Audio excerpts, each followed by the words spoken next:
في أول يوم من رمضان أمام قصة ملهمة، قصة عجيبة من قصص التحدي، مش بس تحدي الواقع وإنما تحدي قدر الله سبحانه وتعالى على هذا الشاب أن يفقد سمعه إثر إصابة سابقة في حرب سابقة، سقط عليه جدار ففقد على إثر السمع. تحدى إعاقته، هذه الإعاقة السمعية، فأصبح من ذوي الهمم، من ذوي الإرادة.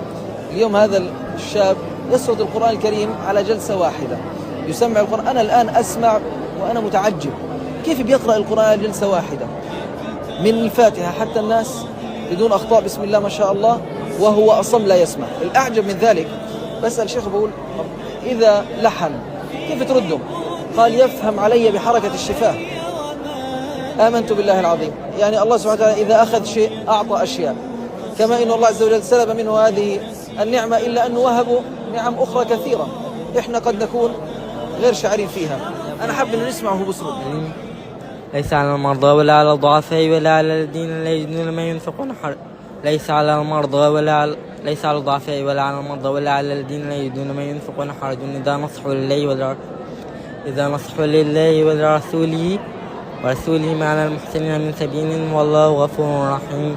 ولا على الذين إذا ما أتوك لتحملهم قلت لا يجدوا ما يحملكم عليه تولوا وأعينهم تفيض من الدمع حزنا لا يجدوا ما ينفقون. الله أكبر. آمنت بالله العظيم. هذا الشاب حجة علينا نحن الأصحاء. أنا وإنت إيش قدمنا للقرآن؟ كم ختمة ختمنا؟ كم مرة قرأنا؟ إذا كان هذا الشاب اليوم في أول يوم من رمضان يقدم بين يدي الله سبحانه وتعالى ختمة قرآنية كاملة، إحنا نجلس ربما رمضان كامل بالكاد نختم ختمة.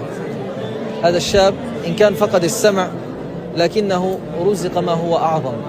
هذا الشاب يسمع وينصت للقرآن بقلبه، بعقل واعي، بذهن متقد، ذلك من فضل الله سبحانه وتعالى. أسأل الله أن يثبتنا بالقرآن وأن يثبتنا على القرآن وأن يستعملنا لخدمة القرآن.